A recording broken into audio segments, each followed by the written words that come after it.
ಎಲ್ಲರಿಗೂ ನಮಸ್ತೆ. ಇವತ್ತು ನಾವೇನು ಹೊಸದಾಗಿ ವಿಡಿಯೋ ಮಾಡ್ತಾ ಇದ್ದೀವಪ್ಪ ಅಂದರೆ, ನಾವು ನಮ್ಮ ಟಗರುಗಳಿಗೆ ಎಷ್ಟು ಮೇವು ಕೊಡ್ತೀವಿ ಮತ್ತು ಎಷ್ಟು ಖರ್ಚು ಬರುತ್ತೆ, ಒಂದು ಬ್ಯಾಚ್ಗೆ ಮರಿ ಸಾಕಾಣಿಕೆ ಮಾಡಬೇಕು ಅಂದರೆ ಎಷ್ಟು ಖರ್ಚು ಬರುತ್ತೆ ಮತ್ತು ಯಾವ ರೀತಿ ನಾವು ಸೇಲ್ ಮಾಡ್ತೀವಿ ಅಂತ ಸಂಪೂರ್ಣ ಮಾಹಿತಿ ಈ ವಿಡಿಯೋದಲ್ಲಿರುತ್ತೆ. ವಿಡಿಯೋನ ಕೊನೆವರೆಗೂ ನೋಡಿ. ವಿಡಿಯೋ ಇಷ್ಟ ಆದರೆ ಲೈಕ್ ಮಾಡಿ, ಶೇರ್ ಮಾಡಿ ಅಂತ ತಿಳಿಸ್ತಾ ವಿಡಿಯೋನ ಶುರು ಮಾಡೋಣ. ಈಗ ಸುಮಾರು ಜನ ಹೇಳೋದೇನಪ್ಪ ಅಂದರೆ, ಟಗರು ಸಾಕಾಣಿಕೆಯಲ್ಲಿ ಖರ್ಚು ಕಮ್ಮಿ ಲಾಭ ಜಾಸ್ತಿ ಅಂತ ಹೇಳ್ತಾರೆ. ಯಾವುದೇ ಕಾರಣಕ್ಕೂ ಟಗರು ಸಾಕಾಣಿಕೆಯಲ್ಲಿ ಖರ್ಚು ಕಮ್ಮಿ ಲಾಭ ಜಾಸ್ತಿ ಯಾವತ್ತೂ ಇಲ್ಲ. ನೀವು ಖರ್ಚು ಜಾಸ್ತಿ ಮಾಡಿದ್ರೆ ಲಾಭ ಜಾಸ್ತಿ ಸಿಗುತ್ತೆ ಹೊರತು ಖರ್ಚು ಕಮ್ಮಿ ಮಾಡಿದ್ರೆ ಲಾಭ ಜಾಸ್ತಿ ಯಾವುದೇ ಕಾರಣಕ್ಕೂ ಸಿಗಲ್ಲ. ಯಾಕೆಂದರೆ ನೀವು ಖರ್ಚು ಕಮ್ಮಿ ಮಾಡಿ ಲಾಭ ಜಾಸ್ತಿ ಎಕ್ಸ್ಪೆಕ್ಟ್ ಮಾಡ್ತೀರಾ ಅಂದರೆ ಅದು ಆಗದೆ ಕೆಲಸ. ಇದೇ ಬಿಸ್ನೆಸ್ಸಲ್ಲಿ ಅಂತಲ್ಲ, ಎಲ್ಲ ಬಿಸ್ನೆಸ್ಸಲ್ಲೂ ಅಷ್ಟೇ ಖರ್ಚು ಮಾಡಬೇಕು. ಖರ್ಚು ಮಾಡಿದ ತಕ್ಕನಾಗಿ ನಮಗೆ ಲಾಭ ಸಿಗುತ್ತೆ ಹೊರತು ಖರ್ಚು ಮಾಡಲ್ಲ ಅಂದರೆ ಲಾಭ ಸಿಗೋವಂಥದ್ದು ಯಾವುದೇ ತರಹದ ಯಾವುದೇ ಬಿಸ್ನೆಸ್ಸಲ್ಲೂ ಕೂಡ ಇಲ್ವೇ ಇಲ್ಲ. ಎಲ್ಲ ಬಿಸ್ನೆಸ್ಸಲ್ಲೂ ಖರ್ಚು ಮಾಡಲೇಬೇಕು, ಲಾಭ ತಗೊಳ್ಳೇಬೇಕು. ಈಗ ಸುಮಾರು ಜನ ಅಂತಾರೆ, ಏನು ಸರ್ ನೀವು ಒಂದು ತಿಂಗಳಿಗೆ ಒಂದು ಮರಿಗೆ 1200 1300 ಖರ್ಚು ಬರುತ್ತೆ ಅಂತ ಹೇಳ್ತಾರೆ. ಯಾವ ರೀತಿ ಬರುತ್ತೆ? ನಮ್ಮ ಶೆಡ್ಡಲ್ಲಿ ಅಷ್ಟೊಂದು ಬರ್ತಾನೆ ಇಲ್ಲ. ನಾವು ಬರೀ 200 300 500 ರೂಪಾಯಿ ಎಲ್ಲ ಮುಗಿಸ್ತಾ ಇದೀವಿ ಖರ್ಚು ಅಂತ ಹೇಳ್ತಾರೆ. ನಾವು ಸಾಕೋ ರೇಂಜೇ ಬೇರೆ, ಅವರು ಸಾಕೋ ರೇಂಜೇ ಬೇರೆ. ನಾವು ಸಾಕ್ತಾ ಇರೋ ಮರಿಗಳಿಗೆಲ್ಲ ಮೇವು ಮತ್ತು ಏನು ತಿಂಡಿ ಎಲ್ಲ ಕೊಡ್ತೀವಿ ಅದೆಲ್ಲ ಇನ್ ಟೈಮು ಸಫಿಷಿಯೆಂಟಾಗಿ ಕೊಟ್ಟರೆ ಮರಿ ಗ್ರೋತ್ ಬರೋದು. ಇಲ್ಲಾಂದರೆ ಯಾವುದೇ ಕಾರಣಕ್ಕೂ ಈ ರೇಂಜ್ಗೆಲ್ಲ ನಾವು ಗ್ರೋತ್ ತರೋದಕ್ಕೆ ಆಗಲ್ಲ. 200 500 ಎಲ್ಲ ಖರ್ಚು ಮಾಡ್ಕೊಂಡು ಮರಿಗಳನ್ನ ಗ್ರೋತ್ ತರೋದಕ್ಕೆ ಆಗೋದೇ ಇಲ್ಲ. ಸ್ಟಾರ್ಟಿಂಗ್ ತಂದಾಗ ಬೇಕಾದ್ರೆ ಏನೋ ಬೇಕಾದ್ರೆ ಹೆಚ್ಚು ಕಮ್ಮಿ ಒಂದು ತಿಂಗಳಿಗೆ 500 600 ಸ್ಟಾರ್ಟ್ ಮಾಡ್ಬೋದು. ಒಟ್ಟಿನಲ್ಲಿ ಮರಿ ಸೇಲ್ ಮಾಡಬೇಕಾದ್ರೆ ಹೆಚ್ಚು ಕಮ್ಮಿ 1200 1400 1500 ತನಕ ಬಂದ್ಬಿಡುತ್ತದೆ. ಯಾವ ಥರ ಅದು ರೇಟ್ ಜಾಸ್ತಿ ಆಗ್ತದೆ ಅಂದರೆ, ಜೋಳ ಮತ್ತು ಹಿಂಡಿ ಏನು ರೇಟ್ ಜಾಸ್ತಿ ಆಗುತ್ತೆ ಕಮ್ಮಿ ಆಗುತ್ತೆ ಅದರಲ್ಲಿ ವೇರಿ ಆಗುತ್ತೆ ಹೊರತು ರೈಟು ಮಾಮೂಲಿ ಒಂದೇ ಕಾನ್ಸ್ಟೆಂಟಾಗಿ ಹೋಗಲ್ಲ. ಯಾವುದೇ ಕಾರಣಕ್ಕೂ ಏರುಪೇರು ಆಗ್ತಾ ಇರುತ್ತೆ. ಏನಿವತ್ತು ಮಾರ್ಕೆಟಲ್ಲಿ ಜೋಳ 25 ರೂಪಾಯಿ ಇದೆ, ಹಿಂಡಿ 35ರಿಂದ 40 ರೂಪಾಯಿ ತಗ ಇದೆ. ಆ ಕಾರಣಕ್ಕೋಸ್ಕರ ಜೋಳ ಫೈನ್ ಆಗಿರೋ ಜೋಳ ಬೇಕು ಅಂದ್ರೆ 25 28 ರೂಪಾಯಿ ಆಗ್ತದೆ. ನಾವು ಹಾಕೋದೆಲ್ಲ ಬಿತ್ತನೆ ಜೋಳ ಹಾಕೋದು. ಯಾವುದೇ ಕಾರಣಕ್ಕೂ ಈ ಟಗರಿಗೆ ಮೇಕಿಗೆ ಅಂತಾನೆ 18 20 ರೂಪಾಯಿ ಎಲ್ಲ ಜೋಳ ಬರುತ್ತೆ. ಅದೆಲ್ಲ ಯೂಸ್ ಮಾಡೋದಕ್ಕೆ ಹೋಗಲ್ಲ. ಯಾಕೆಂದರೆ ಅದು ಮತ್ತೆ ಎಲ್ಲ ನೆಂದು ಬರುವಂಥ ಸ್ಟಾಕ್ ಅದು. ಆ ಸ್ಟಾಕ್ ಹಾಕಿದ್ರೆ ಮತ್ತೆ ಮರಿಗಳು ಗ್ರೋತ್ ಆಗುವಂಥ ಚಾನ್ಸಸ್ ಕಮ್ಮಿ ಇರುತ್ತೆ, ಕೆಮ್ಮು ಜಾಸ್ತಿ ಆಗುತ್ತೆ. ಈಗ ಹೇಳೋದು 1,500,000 ಹೆಂಗೆ ಖರ್ಚು ಬರುತ್ತೆ ತಿಂಗಳಿಗೆ ಅಂತ ಕೇಳ್ತಾರಲ್ಲ, ಅವ್ರಿಗೆ ಹೇಳೋದು ಇಷ್ಟೇ. ಏನಪ್ಪ ಅಂದರೆ, ಈಗ ಒಂದು ದಿನಕ್ಕೆ ಒಂದು ಮರಿ ಹೆಚ್ಚು ಕಮ್ಮಿ ಇಲ್ಲ ಅಂದರೂ 1.5 kg ಮೇವು ತಿನ್ನುತ್ತೆ. ಅದ್ರಲ್ಲಿ ಕಂಪೇರ್ ಮಾಡಿದ್ರೆ 1 kg ಜೋಳ ಇದ್ದೇ ಇರುತ್ತೆ.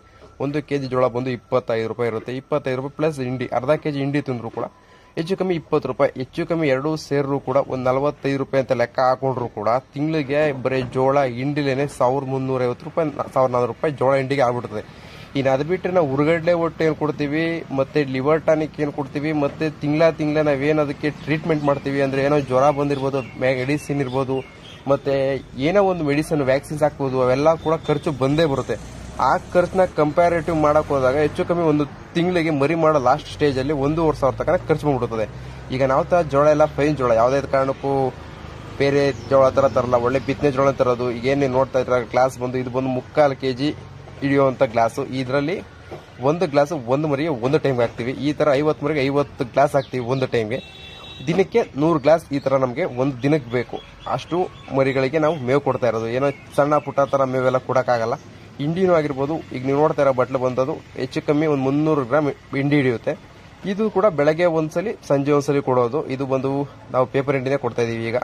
ಏಕೆಂದರೆ ಕಡಲೆಕಾಯಿ ಹಿಂಡಿ ಲಾಸ್ಟು ಬಂದು ಇದು ಕೊಟ್ವಿ, ಯಾವುದಪ್ಪ ಅದು ಗಾಣದ ಹಿಂಡಿ ಕೊಟ್ಟಿದ್ವಿ. ಈಗ ಸ್ವಲ್ಪ ಚೇಂಜ್ ಮಾಡಿದ್ವಿ, ಯಾಕಂದ್ರೆ ಗಾಣದ ಹಿಂಡಿ ಸ್ವಲ್ಪ ಅದಕ್ಕೆ ಇದಾಗಿತ್ತೇನೋ, ಸ್ವಲ್ಪ ಗಾಣದ ಹಿಂಡಿ ಬಿಟ್ಟು ಈಗ ಪೇಪರ್ ಹಿಂಡಿ ಕೊಡ್ತಾ ಇದೀವಿ. ಒಂದು ತಿಂಗಳು ಪೇಪರ್ ಹಿಂಡಿ ಕೊಡ್ತೀವಿ, ಒಂದು ತಿಂಗಳು ಗಾಣದ ಹಿಂಡಿ ಕೊಡ್ತೀವಿ. ಯಾಕೆಂದ್ರೆ ಎರಡೂ ಕೂಡ ಕಂಪ್ಯಾರೇಟಿವ್ ಆಗಲಿ ಅಂದ್ಬಿಟ್ಟು, ಬ್ಯಾಲೆನ್ಸಿಂಗ್ ಆಗಲಿ ಅನ್ನೋ ಕಾರಣಕ್ಕೋಸ್ಕರ ಎರಡೂ ಕೂಡ ವೇರಿ ಮಾಡಿ ಕೊಡ್ತಾ ಇರ್ತೀವಿ.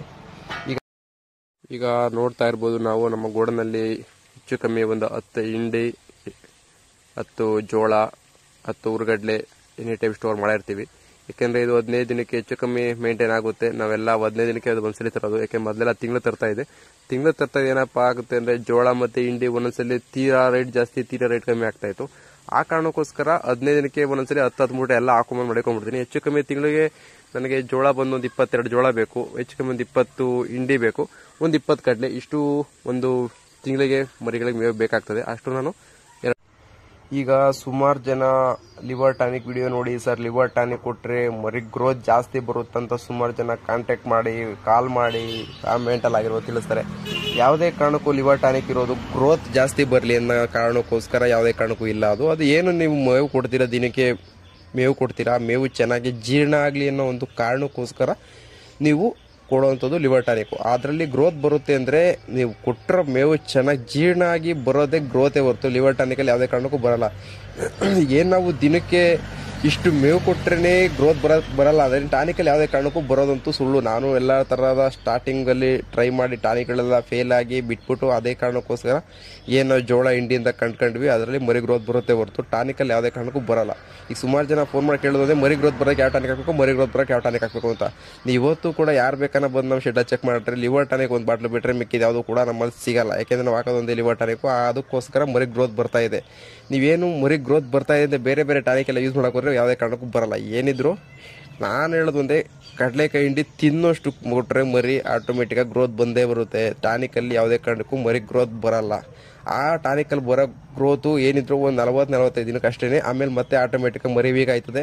ಇಲ್ಲಾಂದರೆ ಮರಿಗೇನೋ ಒಂದು ಹೆಲ್ತ್ ಇಶ್ಯೂಸ್ ಆಗಿ ಮರಿಗಳಿಗೆ ಕಾಯಿಲೆ ಬರೋ ಚಾನ್ಸ್ ಜಾಸ್ತಿ ಇರುತ್ತೆ. ಆ ಕಾರಣಕ್ಕೋಸ್ಕರ ನಾವು ಟಾನಿಕ್ಗಳೆಲ್ಲ ಸ್ವಲ್ಪ ಅವಾಯ್ಡ್ ಮಾಡಿದ್ದೀವಿ. ಏನಿದ್ರು ಲಿವರ್ ಟಾನಿಕ್ ಏನು ಕೊಡಲೇಬೇಕು ಅದೊಂದು ಕೊಡ್ತೀವಿ ಅಷ್ಟೇ, ಬಿಟ್ಟರೆ ಬೇರೆ ಥರ ಟಾನಿಕ್ ಏನು ಕೊಡೋದಕ್ಕೆ ಹೋಗಲ್ಲ. ಇನ್ನು ಮೇಮೂಲಿ ಎನ್ರೋಸಿಪ್ ಏನಿರುತ್ತೆ ಅವೆಲ್ಲ ಕೆಮ್ಮು ನೆಗಡಿ ಜ್ವರ ಬಂದರೆ ಅವೆಲ್ಲ ಕೊಡಲೇಬೇಕು, ಅವೆಲ್ಲ ಕೊಟ್ಟೇ ಕೊಡ್ತೀವಿ. ಇನ್ನು ಮಾರ್ಕೆಟಿಂಗ್ ವಿಷಯಕ್ಕೆ ಬಂದರೆ ಯಾವ ಥರ ಮಾರ್ಕೆಟಿಂಗ್ ಮಾಡ್ತೀವಪ್ಪ ಅಂದರೆ, ನಾವು ಬಂದು ಇನ್ನು ಯಾವುದೇ ಕಾರಣಕ್ಕೂ ಇವಾಗ ಸ್ಟಾರ್ಟ್ ಮಾಡಿಲ್ಲ ಮಾರ್ಕೆಟಿಂಗು. ಸುಮಾರು ಜನ ಫೋನ್ ಮಾಡಿ ಮರಿಬೇಕು ಅಂತ ಕೇಳೋರ್ಗೆ ಹೇಳ್ತಾ ಇರೋದು, ನಾವಿನ್ನು ಈಗಲೇ ಮಾರ್ಕೆಟಿಂಗ್ ಸ್ಟಾರ್ಟ್ ಮಾಡಿಲ್ಲ. ಮೇ 1-2 ತಾರೀಕಿಂದ ಮಾರ್ಕೆಟಿಂಗ್ ಸ್ಟಾರ್ಟ್ ಮಾಡ್ತೀವಿ. ಈಗ ಸ್ವಲ್ಪ ಇನ್ನು ಮರಿಗಳು ಮೇವು ಚೆನ್ನಾಗಿ ತಿಂತಾ ಇದೆ, ಅದಕ್ಕೆ ಸ್ವಲ್ಪ ಜಾಸ್ತಿ ಮೇವು ಕೊಟ್ಟಿದ್ದು ಸ್ವಲ್ಪ ಹೆಲ್ದಿಯಾಗಿ ಬೆಳೆಸೋಣ ಅಂತ ಕಾರಣಕ್ಕೋಸ್ಕರ, ಮರಿ ಚೆನ್ನಾಗಿ ಮೇವು ತಿಂತಾರ ಕಾರಣಕ್ಕೋಸ್ಕರ ಮಾಡಿಕೊಂಡಿದ್ದೀವಿ. ಇದನ್ನ ಮಾರ್ಕೆಟಿಂಗ್ ಸ್ಟಾರ್ಟ್ ಮಾಡಿಲ್ಲ. ಮಾರ್ಕೆಟಿಂಗ್ ಸ್ಟಾರ್ಟ್ ಮಾಡಿದಾಗ ಖಂಡಿತ ಅದ್ರ ಬಗ್ಗೆ ವಿಡಿಯೋ ಮಾಡೇ ಮಾಡ್ತೀವಿ. ಯಾವ ಥರ ಮಾಡ್ತಾಯಿದ್ದೀವಿ, ಎಲ್ಲಿ ಮಾಡ್ತಾಯಿದ್ದೀವಿ, ಹೆಂಗೆ ಮಾಡ್ತಾಯಿದ್ದೀವಿ ಅಂತ ಖಂಡಿತ ಅದ್ರ ಬಗ್ಗೆ ಮಾಡೋಣ. ಈ ಒಟ್ಟಲ್ಲಿ ಇನ್ನೂ 1 ತಿಂಗಳು 1.5 ತಿಂಗಳು ಮಾರ್ಕೆಟಿಂಗ್ ಸ್ಟಾರ್ಟ್ ಮಾಡೋ ಅಂತ ಐಡಿಯಾ ಯಾವುದೇ ಕಾರಣಕ್ಕೂ ಇಲ್ಲ. ಮರಿ ಬೇಕಾದಾಗ ಪ್ರತಿಯೊಬ್ಬರು ಕೂಡ ವಾಟ್ಸಪ್ಪಲ್ಲಾಗಿರ್ಬೋದು ಇಲ್ಲ ಯೂಟ್ಯೂಬಲ್ಲಾಗಿರ್ಬೋದು ಕಂಟೆಂಟ್ ಮಾಡಿ ಅಪ್ಲೋಡ್ ಮಾಡ್ತೀವಿ. ಯಾರ್ಯಾರು ಬೇಕು ಅನ್ನೋರು ಇರ್ತಾರೆ ಅವ್ರಿಗೆ. ಈಗ ಎಷ್ಟೊಂದು ಜನ ಆಲ್ರೆಡಿ ಪ್ರೀ ಬುಕ್ಕಿಂಗ್ ಅಂತ ಹೇಳ್ತಾರೆ. ಆ ಪ್ರೀ ಬುಕ್ಕಿಂಗ್ ನಾವು ಯಾವುದೇ ಕಾರಣಕ್ಕೂ ಮಾಡೋದಕ್ಕೆ ಹೋಗಲ್ಲ. ಪ್ರೀ ಬುಕ್ಕಿಂಗ್ ಮಾಡ್ರೆ ಏನಾಗ್ತದೆ ಅಂದರೆ, ಈಗ ನಮಗೆ ಗೊತ್ತಿರೋರಾಗಿರ್ಬೋದು ಗೊತ್ತಿಲ್ಲದಾಗಿರ್ಬೋದು ಅವ್ರಿಗೆ ಬೇಕು ಅಂತ ಪಾಪ ಎಲ್ಲ ಯಾರು ಫಸ್ಟ್ ಬರ್ತಾರೋ ಅವ್ರಿಗೆ ಫಸ್ಟ್ ಪ್ರಿಫರೆನ್ಸ್ ಕೊಡೋಣ ಅಂತ ಹೇಳೋಕ್ಕೋಸ್ಕರ ಯಾವುದೇ ಕಾರಣಕ್ಕೂ ಪ್ರೀ ಬುಕ್ಕಿಂಗ್ ಮಾಡ್ತಾ ಇಲ್ಲ. ಏನೋ ಮಾತಲ್ಲಿ ಹೇಳಿರ್ತೀವಿ, ಆಯಿತು ಬನ್ನಿ ಮೇವು ಕೊಡೋಣ ಅಂತ ಹೇಳ್ಬಿಟ್ಟು, ಆ ಥರ ಬೇಕಾದರೆ ಮಾಡೋಣ. ಹಂಗಾಗಿ ಇನ್ನೂ ಯಾವುದೇ ಕಾರಣಕ್ಕೂ ನಾವು ಮಾರ್ಕೆಟ್ ಅಂತೂ ಸ್ಟಾರ್ಟ್ ಮಾಡಿಲ್ಲ. ಇನ್ನು ಖರ್ಚೆಲ್ಲ ಬಂದು ಈ ರೇಂಜಲ್ಲಿದೆ. ಯಾವುದೇ ಕಾರಣಕ್ಕೂ ನೀವು 500-600 ರೂಪಾಯಿಲೆಲ್ಲ ಖರ್ಚೆಲ್ಲ ಮಾಡಿ ಮರಿಯೆಲ್ಲ ಬೆಳೆಯೋದಕ್ಕಾಗಲ್ಲ. ಲಾಸ್ಟ್ ಸ್ಟೇಜ್ ಬರ್ತಾ ಇದ್ದಂಗೆ ಏನಪ್ಪ ಅಂದರೆ ಹೆಚ್ಚು ಕಮ್ಮಿ 1,500,000 ತನಕ ಖರ್ಚು ಬಂದೇ ಬರುತ್ತೆ. ಅಷ್ಟು ಖರ್ಚಿಲ್ದರೆ ಮರಿ ಅಂತೂ ಯಾವುದೇ ಕಾರಣಕ್ಕೂ ಸಾಕೋದಕ್ಕೆ ಹೋಗೋದಕ್ಕೆ ಆಗೋದೇ ಇಲ್ಲ. ಇವತ್ತಿನಿರೋ ಡಿಮ್ಯಾಂಡು, ಇವತ್ತಿನಿರೋ ರೈಟ್ಗಳೆಲ್ಲ ನೋಡಿದ್ರೆ ನೀವು ಯಾರಿಗೆ ದೊಡ್ಡ ಲೆವೆಲ್ ಸಾಕಿರೋ ಆಲ್ಮೋಸ್ಟ್ ಅಲ್ಲಿ ಗೊತ್ತೇ ಇರುತ್ತೆ ಯಾವ ರೇಂಜಿಗೆ ನಾವು ಸಾಕ್ತಿರ್ತೀವಿ. ಹೊಸ್ದಾಗಿ ಮಾಡೋರು ಏನು ಕಟ್ಟಿರ್ತಾರೆ ಅಂದರೆ, ನೀವು ಯಾವುದೇ ಕಾರಣ ಮರಿ ತಂದ್ಬಿಟ್ಟು ಖರ್ಚು ಲೆಕ್ಕ ಹೋಗ್ಬೇಡಿ. ಮೊದಲೇ ಖರ್ಚು ಲೆಕ್ಕ ಹಾಕ್ಬಿಟ್ಟು ಮರಿ ತಂದು, ಯಾಕೆಂದರೆ ನೀವು ಮರಿ ತರಬೇಕಾದ್ರೆ ಹೆಂಗೋ ದುಡ್ಡು ಸಾಲನ ಸುಲನ ಮಾಡಿ ತಂದುಬಿಡ್ತೀರಾ. ಆಮೇಲೆ ಮತ್ತೆ ತಿಂಗಳ 50 ಮರಿ ಅಂದರೆ ಹೆಚ್ಚು ಕಮ್ಮಿ 30-35 ಸಾವಿರ ಸ್ಟಾರ್ಟಿಂಗ್ ಹಾಕಬೇಕು ಅಂದರೂ ಕೂಡ ನಿಮಗೆ ಬೇರೆ ಕಡೆಯಿಂದ ಸೋರ್ಸ್ ಆಫ್ ಇನ್ಕಮ್ ಇದ್ದರೆ ಮಾತ್ರ ನೀವು ಸಾಕಾಗುತ್ತೆ. ಇಲ್ಲಾಂದರೆ ಮತ್ತೆ ಆ ಟೈಮ್ ಮರಿ ತಂದು ಮರಿ ರೆಡಿಯಾಗಿರುತ್ತೆ, ನೀವು ಮರಿ ಮೇವು ಕೊಡೋದಕ್ಕಾಗಲ್ಲ ಅಂದ್ಬಿಟ್ಟು ಆಟ ಮರಿ ವೀಕ್ ಆಗಿಬಿಡುತ್ತೆ. ಮರಿ ವೀಕ್ ಆದಾಗ ಮತ್ತೆ ತಗೊಂಡೋಗಿ ಮಾರಕ್ಕೆ ಹೋಗ್ತೀರಾ. ಮರಿ ತಗೊಂಡೋಗಿ ಮಾರಕ್ಕೆ ಹೋದಾಗ ನೀವು ತಂದಿದ್ದ ರೇಟ್ಗೂ ಕೂಡ ಕೇಳಲ್ಲ.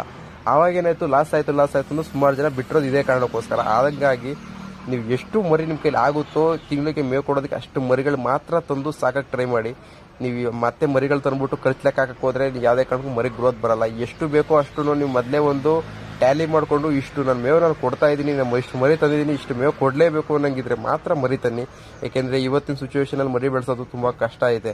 ಯಾಕೆಂದರೆ ಎಲ್ಲವೂ ಕೂಡ ಡಿಮ್ಯಾಂಡು. ಈಗ ಏನು ಒಣಲು ತಗೊಳಕ್ಕೆ ಹೋದ್ರು ಈ ಟೈಮಲ್ಲಿ ಒಣಲು ಡಿಮ್ಯಾಂಡು, ಜೋಳ ತಗೊಳಕ್ಕೆ ಹೋದ್ರೆ ಜೋಳನೂ ಡಿಮ್ಯಾಂಡು, ಹಿಂಡಿ ತಗೊಳಕ್ಕೆ ಹೋದ್ರೆ ಹಿಂಡಿನೂ ಡಿಮ್ಯಾಂಡು, ಎಲ್ಲ ಹೈ ಕಾಸ್ಟಲ್ಲಿ ಐತೆ. ಅದನ್ನೆಲ್ಲ ನೋಡಿಕೊಂಡು ಮರಿ ತಂದು ಸಾಕಬೇಕು ಅನ್ನೋರು ಯಾರ್ಯಾರಿದ್ದೀರಾ, ಸ್ಟಾರ್ಟಿಂಗ್ ಒಂದು 10 ಮರಿ 15 ಮರಿಯಿಂದ ಸ್ಟಾರ್ಟ್ ಮಾಡಿ. ಆಮೇಲೆ ಬೇಕಾದರೆ ನಿಮ್ಮ ಕೆಪಾಸಿಟಿ ಗೊತ್ತಾಗ್ಬಿಡುತ್ತೆ, ನಾನು ಇಷ್ಟು ಮರಿ ಕೂಡ ಸಾಕೋ ಕೆಪಾಸಿಟಿ ನನಗೆ ಐತೆ ಅಂತ. ಆಮೇಲೆ ಬೇಕಾದರೆ ನೀವು 100-200 ಮರಿ ಬೇಕಾದರೂ ಮಾಡ್ಬೋದು.